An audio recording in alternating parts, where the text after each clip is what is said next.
Yo, hi there everybody at YouTube, and I am Michael Buckoff, the founder, owner, and the materials writer for all of the lessons at the 7-step system to pass the Toefl IBT. And today, I will be listening to some of my students' speaking practice tests and commenting on those.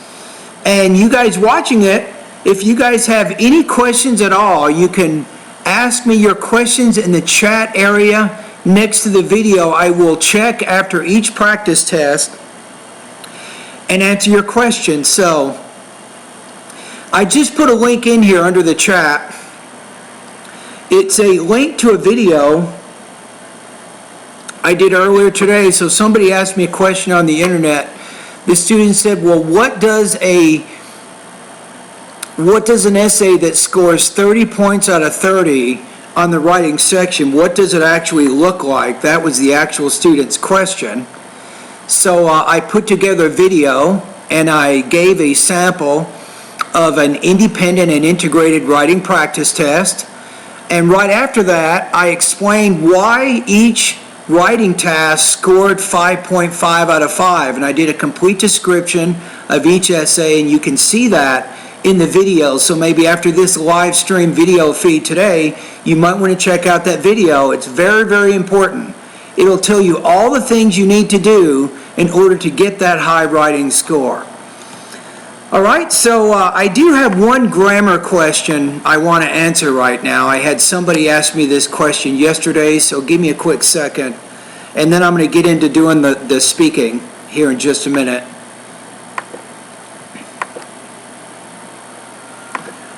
Okay, let me get rid of that. And here is the actual question. So hopefully you guys can see this. So this is a student who is one of my online students, and I did some error correction in his writing yesterday, so he had a question. He said, in your last correction, you, he needs to say here, corrected the following sentence. So every state has a public museum, and I think you put a semicolon, which is mounted, organized, and advertised by local officer, semicolon, in order to show the visitors and the people in general the history of that specific place. So, and I told you that typically, I think what I told you is semicolons are used when you have two subjects and you have two verbs. Right, so let me give you an example here. So if I said, I went to the store, comma, I bought some bread and cereal.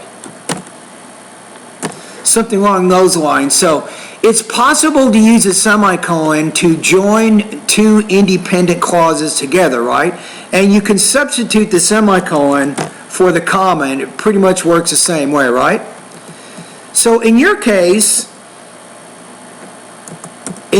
up here, you put the semicolon and you're separating the adjective clause apart from the rest of the sentence with a semicolon, and I don't think that works very well, right? So, and you know that, so then you gave me this question. You said every state has a public museum, which is mounted, organized, and advertised by the local officers, in order to show the visitors and the people in general the history of that specific place. And you're using here the dash, right? So if you guys have more questions, you can go to Google, type in this, how to use the dash in writing, right? So I think it's a better alternative than the semicolon, and probably the reason you're using the dash is if you try using the comma, which is maybe the most appropriate one here, it gets a little awkward. It's awkward if you use the comma because there's already internal punctuation within that adjective clause, am I right? So you're using the dash to avoid that confusion. Now here's what I'm going to say. I don't think that you need any. You don't need any comma. You don't need a comma after museum. You don't need one after officers, because you have this idea is called a public museum. This is not very specific, so the adjective clause, which comes after this, it's necessary, I think, to complete the meaning of this idea.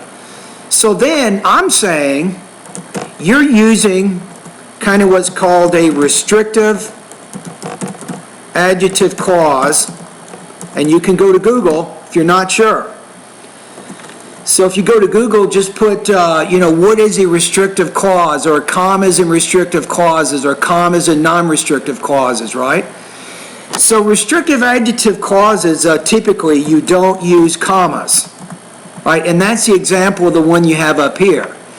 Because we don't know which museum it is until we see this additional information, right? Now, if you have a non-restrictive adjective clause, you want to use commas, right? So I would say like this. Now, some of you guys, I know you're getting restless here. I will be doing my speaking in just a minute. I will be grading some speaking practice tests. Don't worry, we'll get to that in just a minute. But I did want to answer this question. Now, what if we took this, and I'm going to change it and show you when the dash or the comma would work better. I might say Tupelo,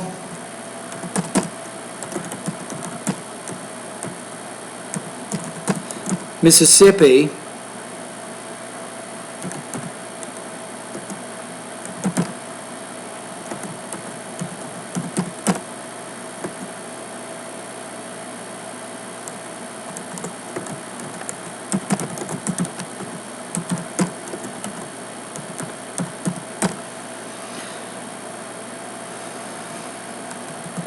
Now, if I said this, see if this makes sense. So, if I said Tupelo, Mississippi has the Elvis Presley Museum, which is mounted, organized, and advertised by the local officers in order to show the visitors and the people the general history. Maybe change this to this. I think in this case, my first choice would be using commas here. Not semicolons, because semicolons connect independent clauses, right? So I would use that first. That would be my first choice, but because you have a comma after mounted and you have a comma after organized, I think that the next choice other than that would be the dash, which is what you used a minute ago.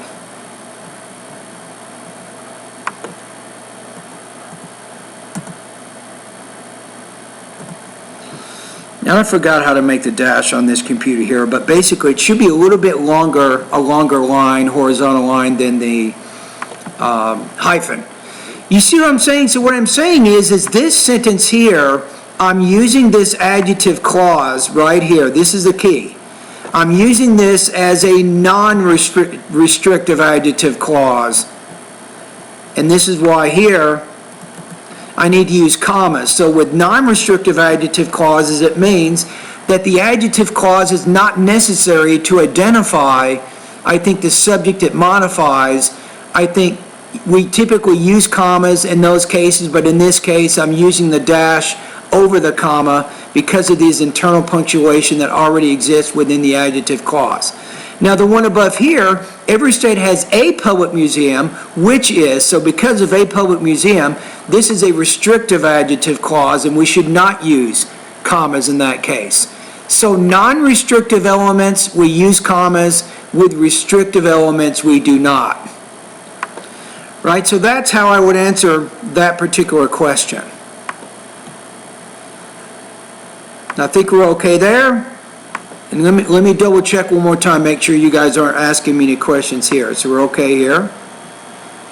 Okay, now let's move on. Okay, so we want to get rid of this.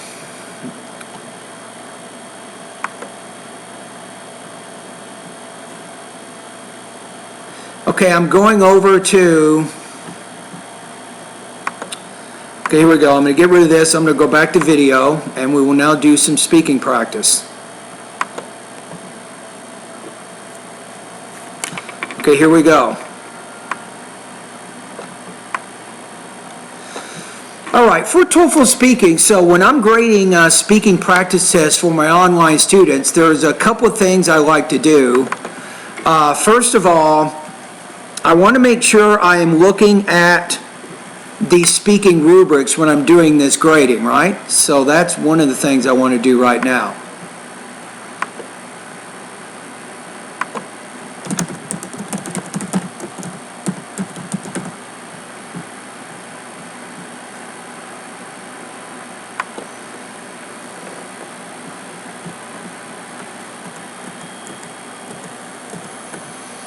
Okay, let's check this out.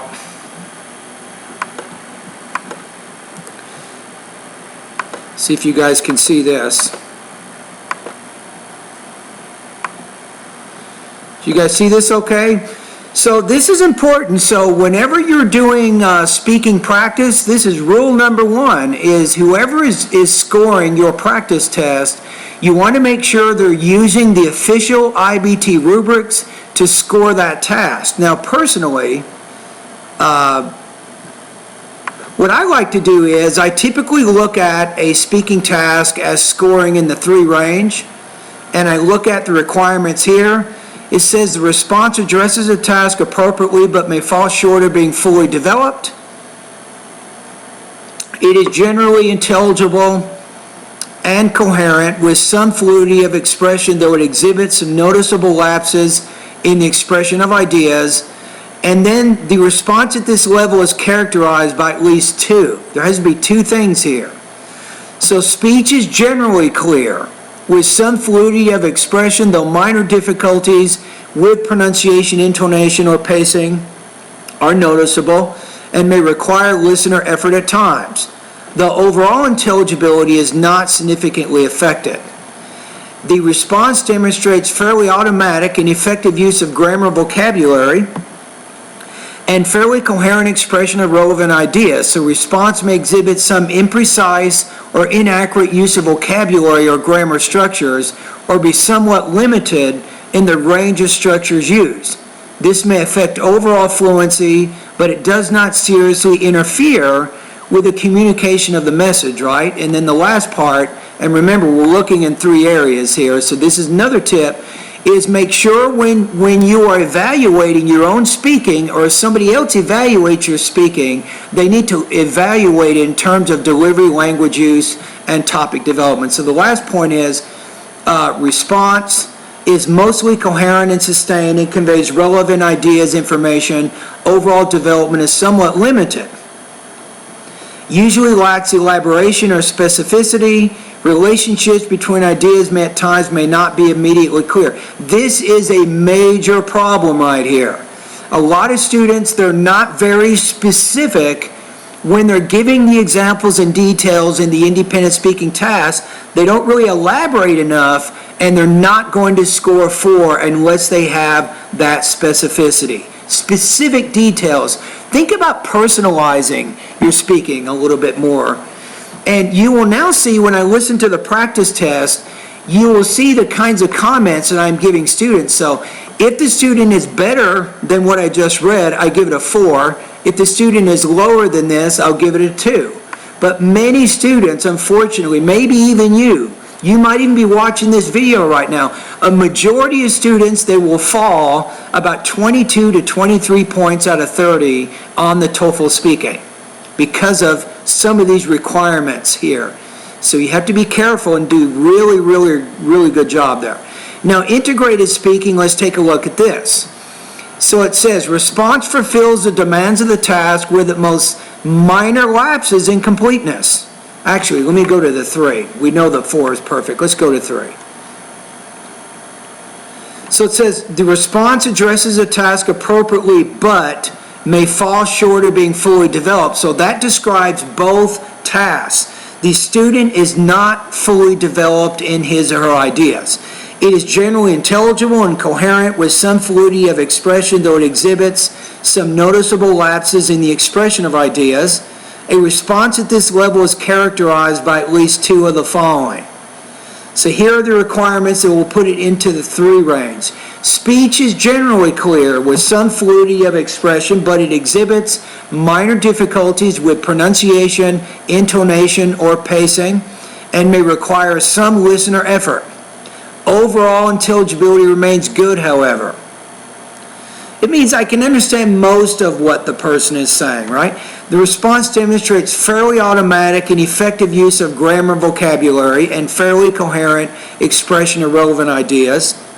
Response may exhibit some imprecise or inaccurate use of vocabulary or grammar structures, or be somewhat limited in the range of structures used. Such limitations do not seriously interfere with the communication of the message. Then the last characteristic of an integrated speaking task, which scores a 3, the response is sustained and conveys relevant information required by the task. However, it exhibits some incompleteness, inaccuracy, lack of specificity with respect to content, or choppiness in the progression of ideas. And that describes the 3. Now, most of you guys, if you're watching this video, you already know that, so we don't need to spend too much time on that. Now, this is where it really comes in handy. Now, what I'm going to do now is I am going to listen to actual sample responses from actual students who are completing independent and integrated speaking practice tests at my website. So here's my own philosophy, right? My philosophy is very simple. Hearing is good, seeing is better, but doing is best. I say that to my students all the time. So if you want to seriously improve your speaking, you need to complete practice tests. And ideally, it's important for you to have an IBT speaking specialist who can listen to those practice tests, right? So here are some students who actually do speaking practice. They're not just reading videos or reading web pages or watching videos about templates. They're actually doing, completing, recording, and emailing to me independent and integrated speaking practice tests. That's what they are doing. So my first student of the day here is Swapna. Now, you guys will see, I actually will talk to this student. I'm going to make a recording specifically for this student, and I will email this student my comments. Okay, here we go. So let me go ahead and start. So I'm getting ready to talk directly to this student. So you guys are going to be kind of spectators, and you will hear the student's response, you will get my comments, and you understand why the student got the score that he or she did. Now, if you want, you guys might want to do this. This would be a really great exercise for you guys at YouTube. As you hear the practice test, I'm going to play it all. I'm going to play the whole thing once. And then afterwards, I'll play it again and begin commenting on it. But very quickly, after you hear the student's response, I want you to write down on a sheet of paper. Write down, did the student get a score 1, 2, 3, or 4? And let's see if we're on the same page. Now, I've scored almost 7,000 independent integrated speaking practice tests over the last few years. So I can very quickly score students' practice tests. But let's see if we can do it together, and it'll be very good practice for you guys at YouTube also. Okay, here we go. Yeah, hi there. These comments are for Swapna, and I am Michael, the founder, owner, and the materials writer for all of your lessons at the 7-step system to pass the Toefl IBT. And I think you are completing independent speaking practice test number 1. Right? So let me go ahead and download your task. I think we have it here. When I was a child, I visited. Okay, now before I actually listen to your speaking task, I want to look at the actual topic. I want to see what the question is that you're answering. And I already have the IBT rubrics in front of me on my computer, so I'm ready to give it a score. But let's double check what the question is. This first question here, number 1, says, describe a place you visited as a child. What is your favorite memory while visiting this place? So this is a 2-part question. You want to describe the place first, and then talk about what your favorite memory is. Okay? And here we go. When I was a child, I visited a pilgrimage called Sabarimala with my parents, and that was my first time going out of the state, and I was so excited because I was traveling for the first time in train, and I was enjoying the view through the windows, the buildings, the farmlands and the people, so I was really happy. Moreover, when I went there, the pilgrimage, people were performing a special dance called Kathak. It was an elegant dance I've never seen so far, and even though I was 6 years old, I decided to learn the dance, and I learned, and I gave so many cultural performances. So I think basically those are the sweet memories I can say. Okay, so let's go back. Now I'm going to listen to it one more time. I'm going to comment on the different parts of your response. And at the end of this audio file, I will give you a score on this particular practice test. When I was a child, I visited a pilgrimage called Sabarimala with my parents, and that was my first time going out of the state, and I was so... Now wait a minute. Now if you talk about visiting a place, the first part of the question is asking you to describe it, so spend time addressing that task. Description is not easy. You have to give some specific vocabulary to help me understand this place. I don't have any picture in my mind what this place looks like. Now why is that? You're not giving really specific details to create an image in my mind so I can understand where you went. So you need to be very specific on that first part of the question. Excited because I was traveling for the first time in train. Now I noticed something. Now with your intonation, I have good and bad news. The good news is you are varying your intonation, which is a good thing. However, when you get to the end of each sentence that you're saying, you're kind of ending with a rising tone. I went to the store today, and I talked to my friends. I went back home. So when you get to the end of your sentence, you're rising or increasing your tone, but that's not what we're doing. In English, when you get to the end of an idea, your tone will drop about a half pitch. Now, here's a trick. Now, as you're speaking, you have what's called thought groups, and you may have 1 or 2 or 3 or maybe 4 thought groups, and these thought groups will precede the final thought group in the sentence.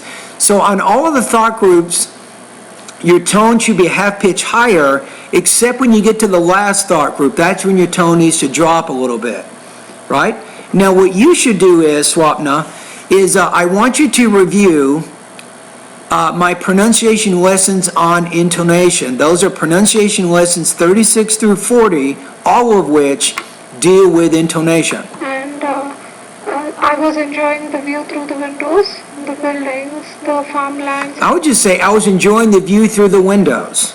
So when I get to the end of that idea, I would drop my tone, not raise it. People. So I was really happy. Moreover, when I went there, the pilgrimage, people were performing a special dance called Kathak. It was an elegant dance. Now, as you move into that idea, you need to restate the purpose of the speaking prompt. So part of the purpose of this task is to describe the place, and then the second part of the task is to describe or explain your favorite memory. So then you might say, well, my favorite memory when visiting this place was when and then explain that and develop that. I've never seen so far, and even though I was 6 years old, I decided to learn the dance, and I learned, and I gave so many cultural performances. And can you describe this dance? What did you do specifically? Was there any circular rotating movements? Did you jump in the air at all? So I think basically those are the sweet memories I can say. And I wouldn't say, and those are the sweet memories that I can say. You want to end it like that. You want to end it, and this is why this is my favorite memory. You should be focusing on one specific memory, not several. All right? Okay, so now let's take a look at your score here, Swapna. Let's see how you did. So I'm going to go to the rubrics right now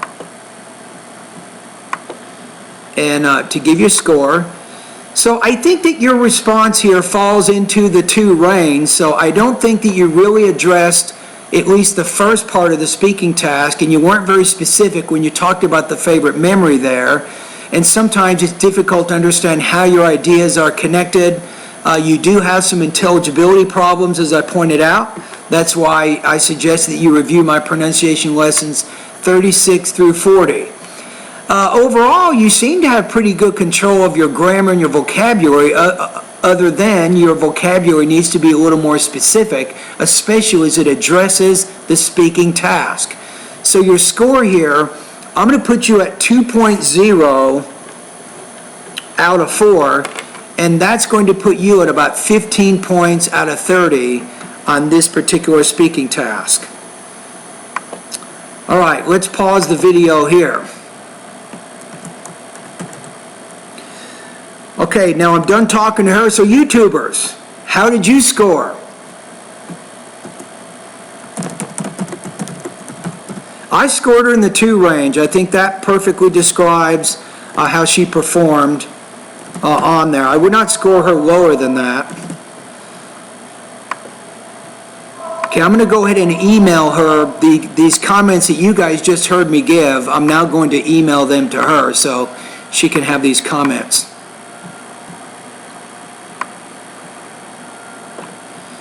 Now, I'm going to go check over at the YouTube Live in just a minute. I want to make sure. If you guys have any questions, after every practice test that I grade, I will come back and check for questions.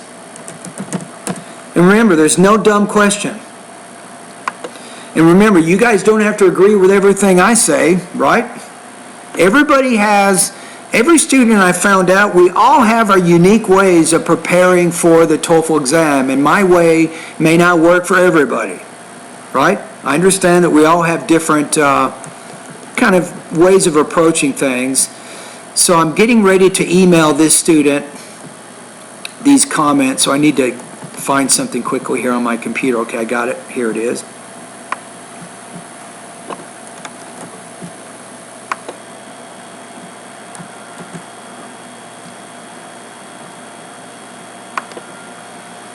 Okay, so she now gets the email that I said. Okay, let's go back. Here we go. So if anybody has any questions here, Raphael, you say, so it's for the grammar question, even if we have a restrictive element with internal punctuation, we do not have to use any kind of punctuation to separate the adjective clause. Yes, you are correct, 100%. I think you're understanding what I'm talking about. So the answer to your question is yes. So when you're using restrictive elements, we don't like to set those apart by commas from the rest of the sentence, right? So I'm going to say yes to your answer there. So with non-restrictive elements, we typically do like to set those things apart with commas. So to answer your question, you say, can you make a live stream about taking notes from the passage for a reading section?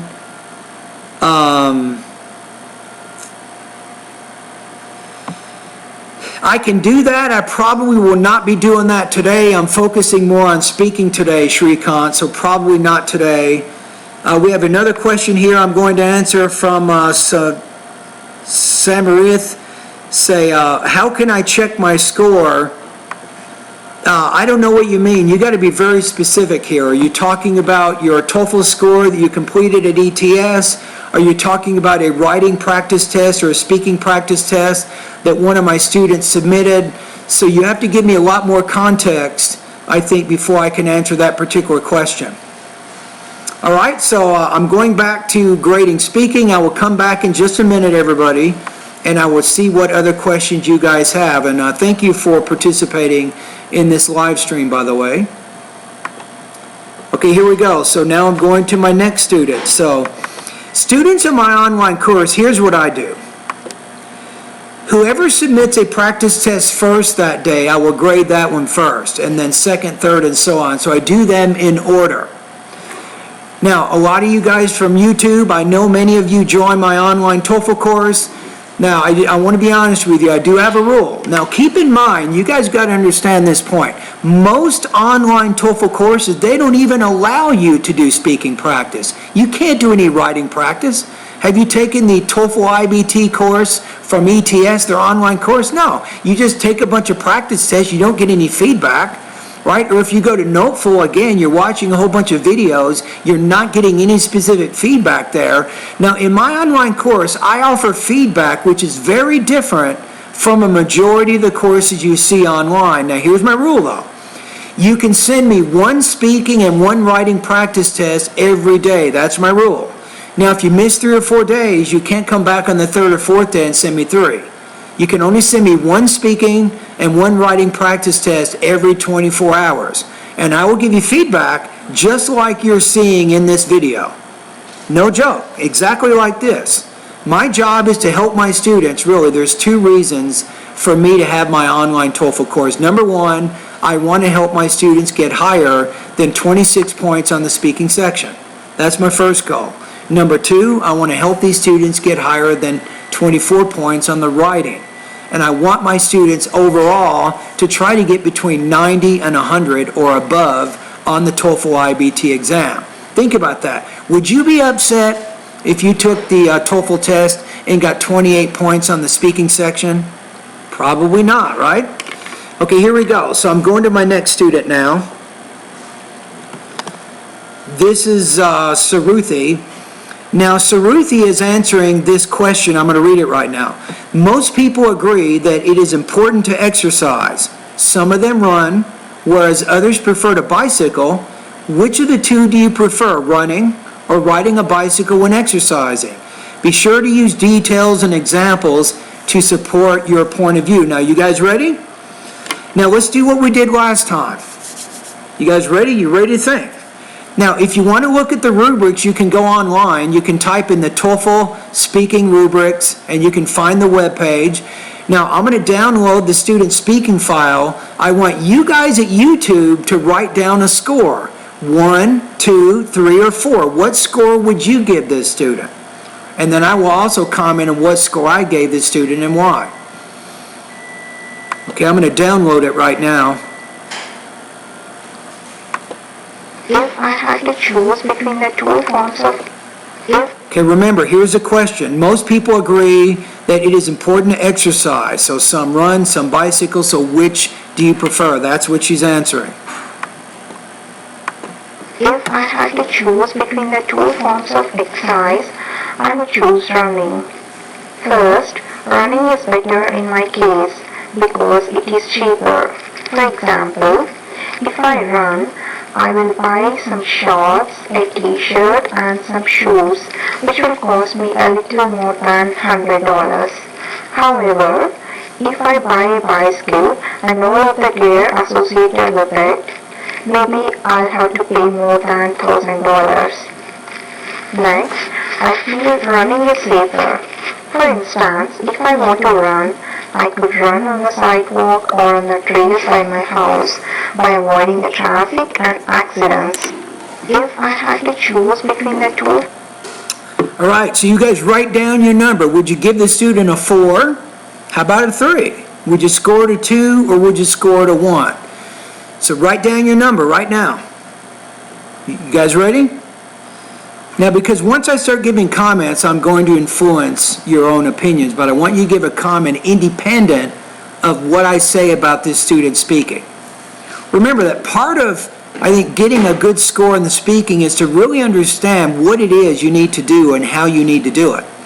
And once you get that in your mind and then you start practicing, then you can kind of get to that standard. You can reach that standard and get the score that you need. Okay, now I'm actually going to talk to this student, so give me a minute here. Hi, these comments are for Saruthi, and I am Michael, the founder, owner, and the materials writer for all of your lessons, and thank you for completing this independent speaking practice test. So I'm now going to listen to your response. Here we go. If I had to choose between the 2 forms of exercise, I would choose running. First, Now, I like what you did in the beginning. I like your use of that conditional clause. So if I had to choose between them, I would choose running. So right away, you're demonstrating pretty complex grammar. You're using a complex sentence to help answer the question, and the way that you frame that sentence, it directly restates the purpose of the speaking task. So you're getting right out there to a really strong, I think, beginning to this response. Running is better in my case because it is cheaper. For example, I like that topic statement. So running is better because it's cheaper, right? So that's a good, strong assertion. Now you have to defend that. You have to give some examples to illustrate that point. if I run, I will buy some shorts, a t-shirt and some shoes, which will cost me a little more than $100. Okay, I like your use of those specific words, shorts, t-shirt, shoes. You're using concrete words to help explain your idea. So your vocabulary is very specific, and it works. However, if I buy... Now, I also like your use of the word however. However is a good word because it shows how your opinion is different when it comes to bicycling, so it helps show how the ideas are connected. So I like your use of the transition word however there. bicycle and all of the gear Okay, let's go back to something that you said. costs me a little more than $100. However, if I buy a bicycle and all of the gear associated with it, maybe I'll have to pay more than $1,000. Okay. Next, I feel running is safer. For instance, I would say instead of feel, I prefer running due to its safeness or something like that, or I also prefer running because it's safer than bicycling. You might say that. So probably at that point you could probably connect that part of your speaking a little bit better to the speaking task. if I want to run, I could run on the sidewalk or on the trails by my house by avoiding the traffic and accidents. Now that was good, by avoiding the traffic and the accidents, which is much more dangerous to me. So you almost did it, but you want to make sure when you give the examples we can see how these examples connect back to the assertion or the argument that you're trying to make. Okay, so let's take a look at the actual rubrics here. So I'm going to go ahead and I'm going to look at them right now. So I think overall your delivery, you're doing a pretty good job with your delivery, but I think one thing that you want to do is you need to vary your intonation a little more than you're doing, right? So you're speaking in a more of a monotone type voice. So I would encourage you to do that. You can go to my pronunciation lessons 36 through 40 to get some lessons on how to vary your intonation a little bit more. So that's a good thing. Language use, very strong on the language use. Wow. I mean, very correct, good vocabulary, you had good control of your sentence style and so on. So I was very impressed with that. Topic development, I think overall pretty good. There were one or two times near the end of your response you could probably have better connected those ideas back to the speaking task, right? So other than that, I think this is a fairly good response. The question is, some people may disagree with me. I'm going to put you in the 3 range, but somebody else might put you in the 4 on this one. So if you average them together, I'm going to put you at around maybe 3.5 out of 4, 3.5 out of 4. So I think you're probably on this one between about 24 and 26 points out of 30 on this speaking task. That's where I would put your score. So I think overall nicely done and very good control with that one.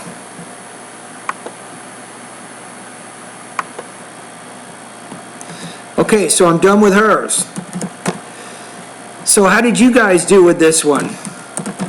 It's hard for me to give it a 4, I'll be honest with you. It's 4 has got to be, she has to do a little bit better job, in my opinion, with her delivery to get that 4, and she needs to do a little bit better job with the topic development area. But it was definitely much better than the one you heard before. So this was a student who's practiced more, who understands how to organize and develop the different points. Okay, I'm going to go ahead and email her results, so she can have those.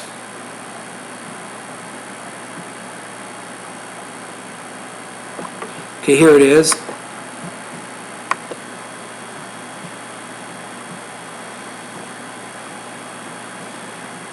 Okay, I'm sending her results right now.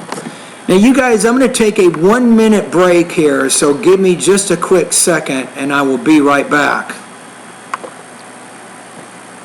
Nature calls. Okay, give me how about 45 seconds?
I'm back.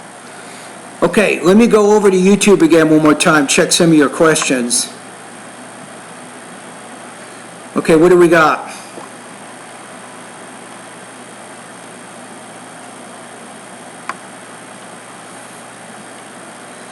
Okay, let's go back to some of your questions.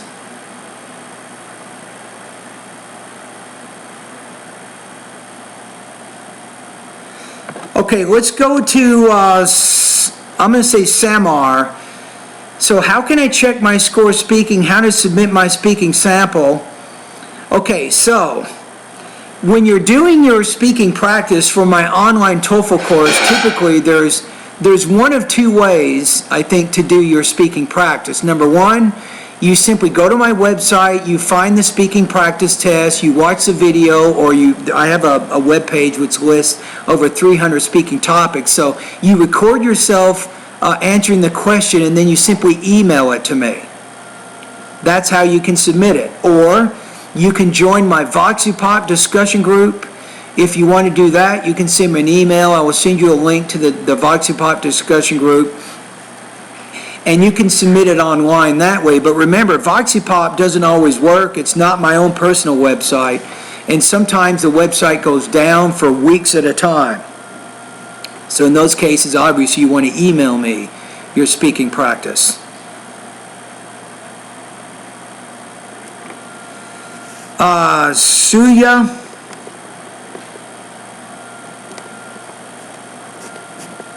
You have how much total does one get, or after getting 3 on all 6 tasks? If you're scoring, if you can get a score of 4 on 4 of your tasks, and you can get a score of 3 on 2 of them, that's going to put you at around 26 points out of 30 right there. So I think if you're getting a score of 3 on all 6 of them, that's going to put you at probably 22 to 23 points out of 30.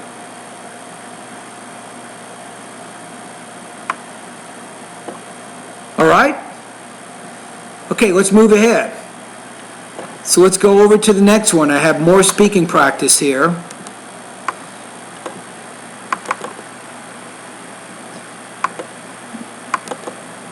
Okay, now we have one more today from Brian. Brian is taking the Toefl test, I think it's like January 8th. So he's also paid some additional money, and he can complete 3 minutes of speaking or 3 minutes of pronunciation practice each day. And I'm going to listen to some of his speaking right now. So let's see what he did. Okay, so Brian is doing independent speaking practice 29 and integrated speaking practice test number 10 and number 14. So let's do the independent one first. Number 29, so I downloaded that. Personally, if I... Okay, here we go. Now, what we want to do is I'm going to go ahead and write down the number here. So I think he's doing 29. And this practice test, it actually appeared on the actual TOEFL exam, the one that he's answering right now. My students will send me emails after they take the TOEFL exam. They will tell me what speaking questions they were asked, at least during the independent speaking.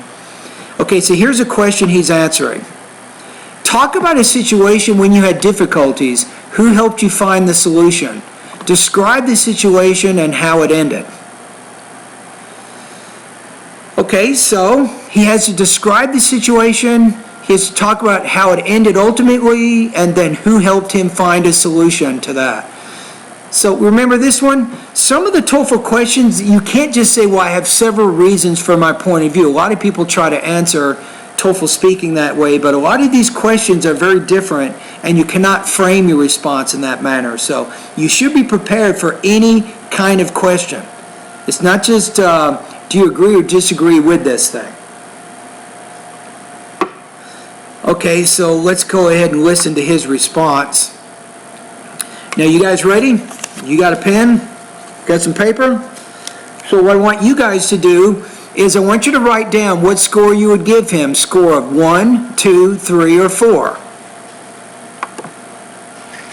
Personally, if I had a difficult situation or a difficult problem, I prefer ask for help to my brother or my best friend. First of all, my brother is very smart, he will give me good advices, excellent suggestions. For instance, when I had a difficult situation, for example, I didn't decide my career, he gave me a good advice I have to do a test, a special test. Second, my friend is good to give me good advices too, and for instance, when I didn't decide what course take the next month, he gave me a solution for that because he has more experience, and this is why I prefer ask for help then. Okay, now we're going to listen to it one more time.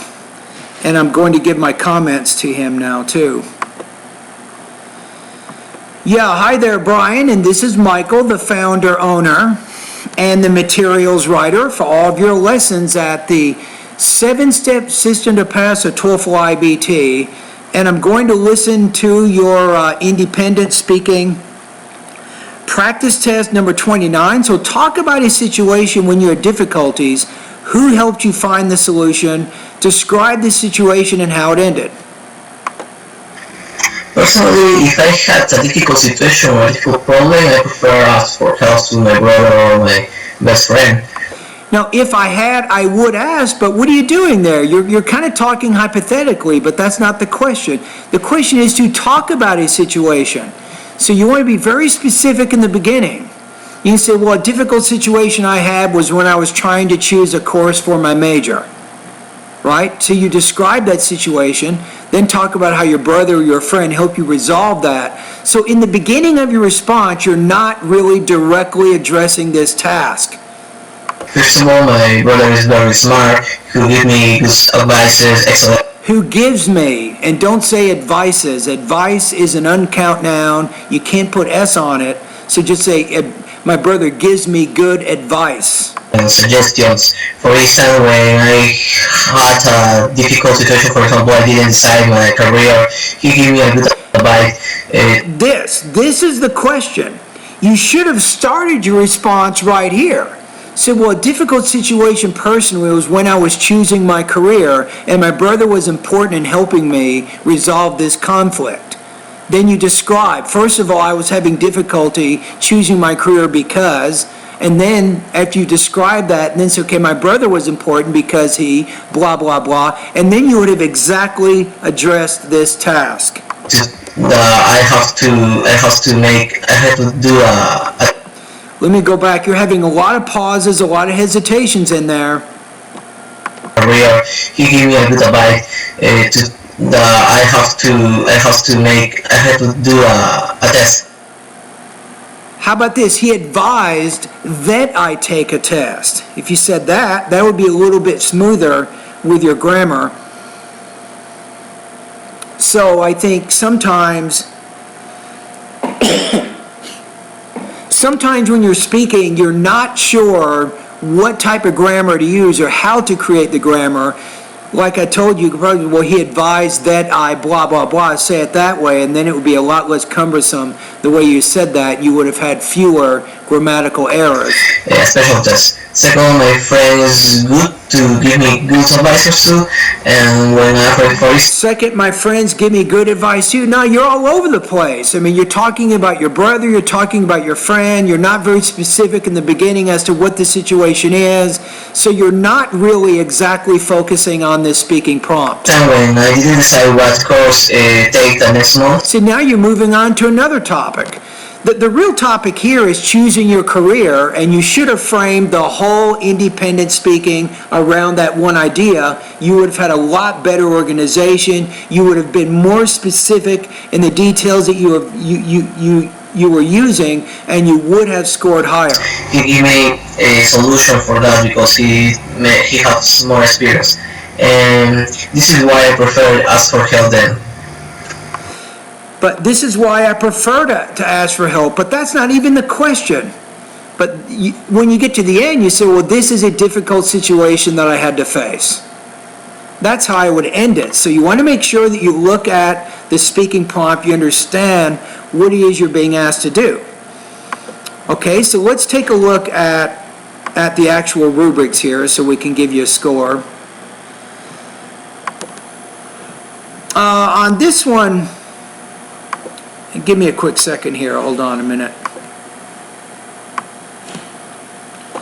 Yeah, I think it's going to be tough to get a 3 in this one. I know you typically score in the 3 range, but I think here you had considerable topic development issues. You really did not, I think, address the task as well as you should have, so you were limited in what you said about the actual speaking task.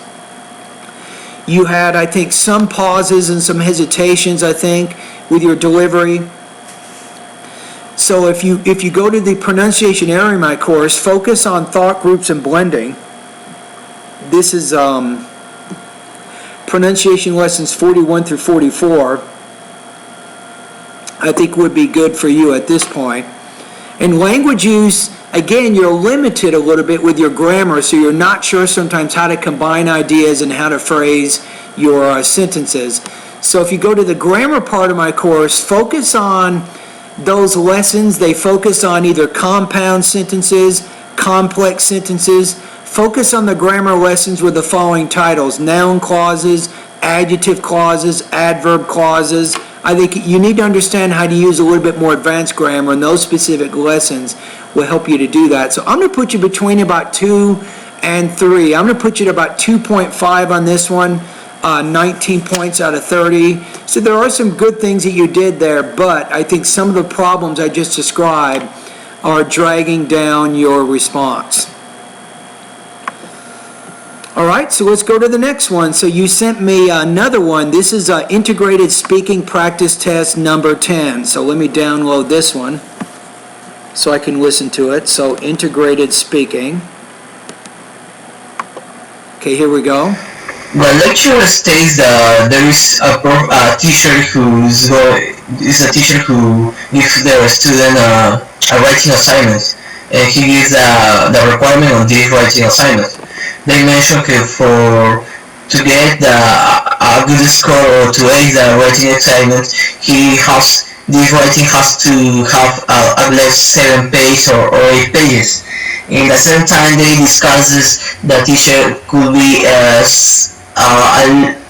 some flexible or not, but in the last moment the students realize, giving two examples. The first example is a student who gives a writing exam very short, less of 6 pages and a half, and he received a low score, and another who make a large writing and he received a low score. And she reacts surprising for these examples. Okay, so on this one, I'm going to go ahead and listen to it one more time and I will comment as we go. The lecturer states that there is a teacher who gives their student a writing assignment. No, you're taking too long to get to the point, but in the lecture, the students discuss the page length requirements for a specific assignment. See, something like that. So you're awkward, you have a lot of pauses, a lot of hesitations in there, you're having trouble explaining the ideas. You don't have what's called fluidity. Fluidity means you're speaking fluently without a lot of disruption, so you have to be careful. You want to try to speak more naturally. And he gives the requirement of this writing assignment. They mentioned to get a good score or to ace the writing assignment, this writing has to have at least 7 pages or 8 pages. In the same time, they discusses the teacher could be some flexible or not, but in the No, you're having trouble explaining those ideas, so you're not completely accurate in your explanation, by the way. last moment, the students realize, giving two examples. The first example is a student who gives a writing exam very short. When you say the student who gives an example, so I like how you're using the simple present to summarize someone else's point of view, so that's good. But don't forget that third person S ending. We have what's called grammatical endings in English when we're speaking. We have EDs, we have INGs, we have S's, and so on. And sometimes you're not pronouncing that final ending on the end of your word there. So I do have some lessons to help you with that. If you go to the pronunciation area in my course, Brian, check out the lessons. It's called syllable division and grammatical word endings. I think you definitely need to review those lessons and make sure that you can learn those rules regarding pronunciation of American English. In less of 6 pages and a half, and he received a low score. I would say fewer than 6 pages or fewer than 8 pages, because fewer is used with count nouns and less is typically used with uncount nouns. And another who make a large writing and he received a low score. Or the one student gives an example of when he wrote a 5.5 page paper for the same instructor and consequently received a lower score, thereby illustrating the inflexibility of the professor's requirements for the assignment. You see what I'm saying? So you're not completely, fully explaining the point. That's surprising for these examples. Okay, I think on this one you had a lot of trouble. You couldn't quite exactly explain all the points in this one. So let's take a look at the rubrics here. I'm going to put you in the 2 range on this one, Brian. So I'm going to put you, I don't know, maybe around 2.3 or so, 18 points out of 30 on this. So I think you had some problems with delivery, I think some topic development issues, and even some language use issues with this one. All right? Okay, so let's go to the last one. So you have one more practice test that you sent me today. This is integrated speaking practice test number 14. The reading passage states low precious area produced. The reading passage states low precious area produced winter storms or rains and falling snow. And I think if you look at the lecture, it's a little bit different. The reading passage defines low pressure systems, and the lecture gives an example to illustrate the concept. So my advice for you there is, Brian, is make sure in the beginning of this integrated task, you want to make sure you state the main point of the reading passage and the lecture. That helps us understand what's going to happen in your response. So if you mention both of them, now we know that you're going to summarize both sources. The lecture states that this kind of events due to the low pressure. I will say these kinds of events, not this, these. So go to pronunciation lesson number 11. I think you're having trouble between words like meet, mit, peat, pit, right? So you're not pronouncing the one sound the way you need to. So these kinds of Could cause a consequence on the environment and about the activities of the humans on this area.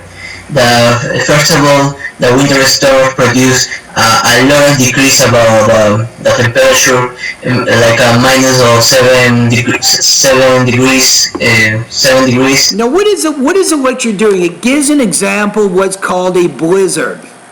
A blizzard is a low-pressure center system during the wintertime in which there's a lot of snow and high wind, am I right?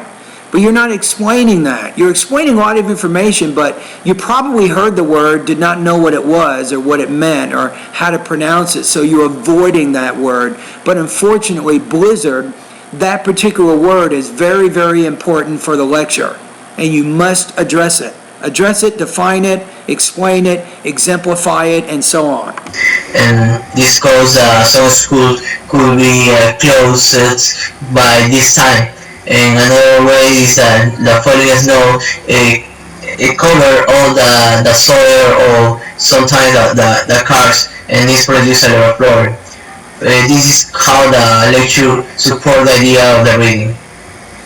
Right, so you didn't quite make that. So the lecture supports the reading passage by giving an example to illustrate a concept.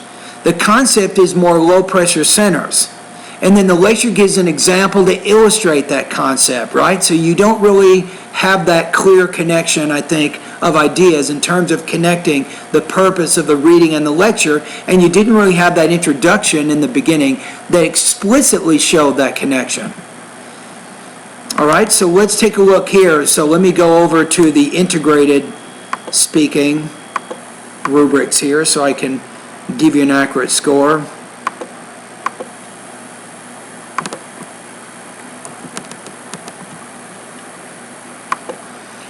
Okay, here we go. So I think on this one, you're having some problems with topic development on this one, as I explained. I think overall, you're not comfortable with a lot of the vocabulary and the grammar. You struggle to kind of explain your ideas here, and you're also having some problems with delivery, as I pointed out. This one, though, I think it's between 2 and 3. I think someone may disagree and give you a 3. I'm going to put you at the 2, so I round it off to about 2.5 out of 4, or 19 points out of 30. So I don't think it would score in the 3 range, though, to be honest with you, due to the problems I just discussed. All right?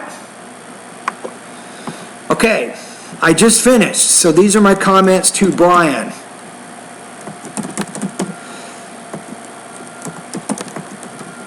Now I'm going to give you guys a tip over at YouTube for a minute here, something to think about. Integrated speaking is quite complicated. You really have a lot of things that you're trying to do here to get a high score, but one of the most important things you can do is notes. You want to take down notes. So you want to take down notes from the reading, notes from the listening passage. You want to get those down on the same page in separate categories. Then you can kind of look at them and then see how they're related and then begin answering the question, right? And maybe you can avoid the problem that Brian had on the last one. Okay, I'm going to go ahead and email him these results, so give me a quick second here.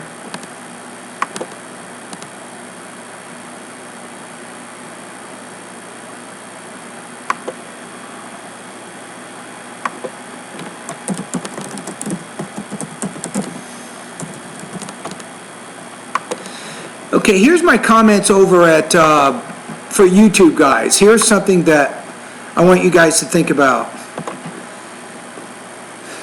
The comments I want to give you guys are pretty simple. Sometimes it's good to take extra time. You can take maybe, instead of taking 15 seconds, I think, to prepare for your speaking response, how about taking 30 minutes in the beginning, or maybe 40 minutes even? Take a long time. How about type out your response? write it all out, correct all the grammar, make sure your vocabulary is very specific, make sure it's organized, and practice it several times, and then you can post it for me to listen to. I've had students do that in the past, and some of these students get way higher than 26 on the speaking. And obviously, when you're taking the TOEFL exam, you cannot do that, but it's probably better. It's better or easier for you to do that extra practice, and it will make your grammar and your vocabulary a little bit more natural. You see what I'm saying there? Okay, let me answer one more question here over at YouTube. So Shrikant says, if I didn't send, now you say if I didn't send, but when you're saying didn't, I didn't go, you want to make sure you use the base form of the verb after the word do. So if I didn't send any speaking or writing tasks, shall I do them in 1 or 2 days' time? Do whatever you want, but here's my rule. Do not send me more than 1 speaking or 1 writing practice test every 24 hours. So if you miss 2 or 3 days, that next day you can only send me 1. You can't send me 2 or 3. So on any one day, do not send me more than 1 speaking or 1 writing practice test. Right? That's what I would say there. Okay, I think we're just about done. I'm emailing my comments to the student right now, so he's going to get those. Now, please post your questions quickly. Right, so after this one, if I have no more speaking practice test to grade, I will answer some of your questions, and then I will close this particular discussion for today. And happy holidays, everybody. Merry Christmas to you guys. Hope you guys are having a nice holiday. If you're living in the United States, I understand that Christmas is not celebrated everywhere. But if you're in the United States, you know, definitely Christmas is a widely celebrated event.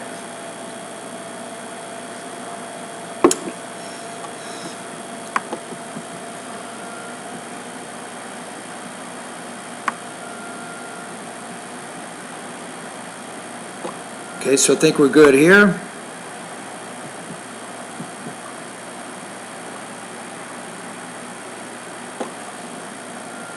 Don't forget to check out the link that I sent you guys in the chat here. It shows you how to get 30 points out of 30 in the writing section of the TOEFL IBT exam, so you can check that out.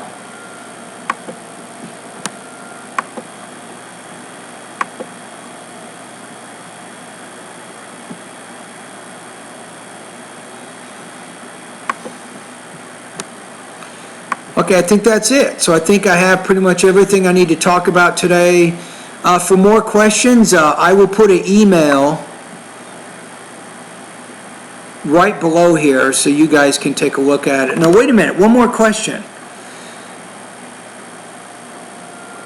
Does your course have sample integrated speaking responses in the range of 3 and 4? I don't have any posted at.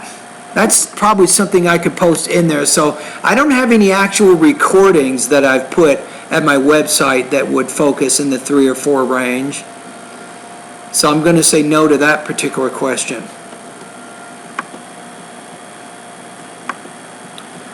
All right, so I think we're good there. And I will conclude this video. So thank you everybody for watching this. So in this particular video, I scored some of my students' independent and integrated speaking tasks. I also answered some questions, some grammar questions from one of my students.